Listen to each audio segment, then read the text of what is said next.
Hey YouTube, what's up? In JT Sasuke, I'm here to bring you guys a review for One Piece, so let's jump right into it. So we start this latest One Piece chapter off in a flashback. So immediately, I want to talk about how Captain Jack is a mammoth. Now, as you know, mammoths are extinct, which means that he is a legendary Zoan type, which is awesome.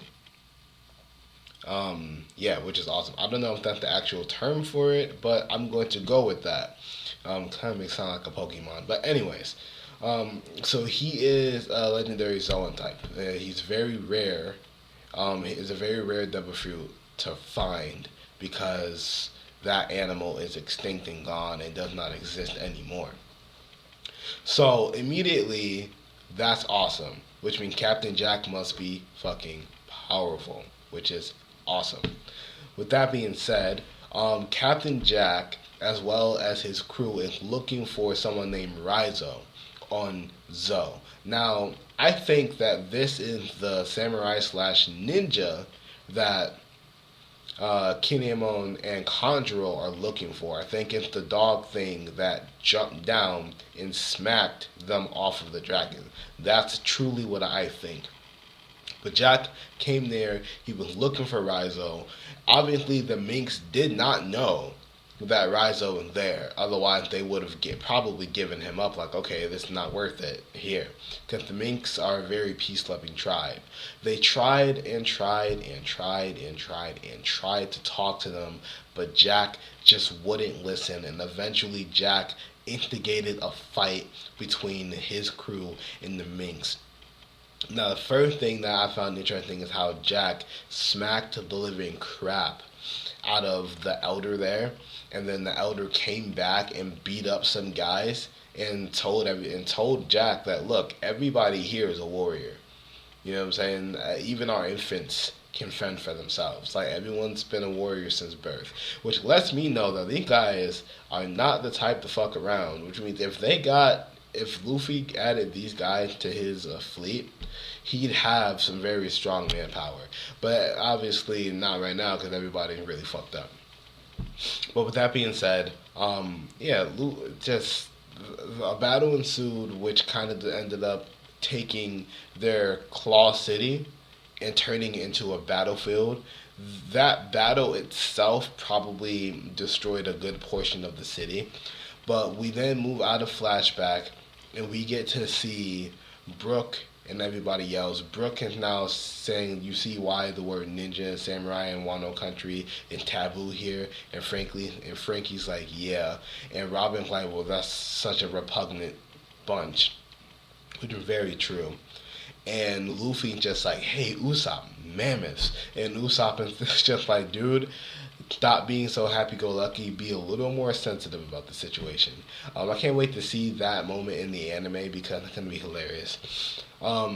As well as we get to see Luffy talking about how if Raizo isn't here, then that probably means that the ninja that Kinemon and Conjuro were looking for is not there as well, which prompted like a good portion of the Straw Hat crew to jump Luffy, which is hilarious. I find it funny that Luffy takes a beating from his crew but won't take a beating from anyone else willingly.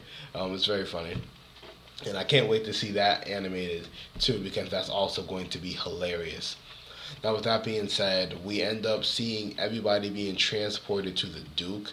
We meet someone named Sissian, or yeah, I believe that's his name. I could be wrong. Correct me in the comments. And he looked like he's kind of like a commander of the army. And that's just get based off his look and based off of his personality. That's what he looks like he would be and how he would fit into everything. Eventually, they get introduced to him, and he ends up bowing down, saying, "Thank you, you saved the country." They meet the Duke, and the Duke also said, "Thank you, you saved the country." Now, something I find interesting is how Luffy was like, "Hey, yeah, it seems like my friend saved you," and the Duke was like, "No, I was actually talking to you, as well as the rest of your crew. I'm talking to each and every one of you. To which I'm just like, why? You know what I'm saying? I know the second half of the crew came in and saved them somehow, but how did the other half who was fighting with Doflamingo save them?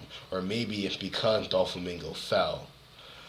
That actually could be a thing now to think about it. Maybe it's because they beat Doflamingo and Kaido found out about it, that he called up Jack and was like, yo, Jack, get Doflamingo, break him out, which made Jack have to leave. Could be a possibility. But moving forward, we have Luffy who complimented Duke saying, you look pretty strong, and the Duke is like, yeah, you shouldn't say that about the defeated, which prompts one of the Mink ladies, I always forget her name, to say that that's not fair. Yes, their enemy was troublesome, but we had the upper hand until they brought a weapon into the country. We find out that the weapon they brought into the country was actually Caesar's poisonous gas. Now, that's where the chapter ends, and Chopper is actually one to deliver that line, which is amazing because we didn't see anything from Chopper this chapter up until the end. So I'm fine with Chopper delivering the last line of the chapter.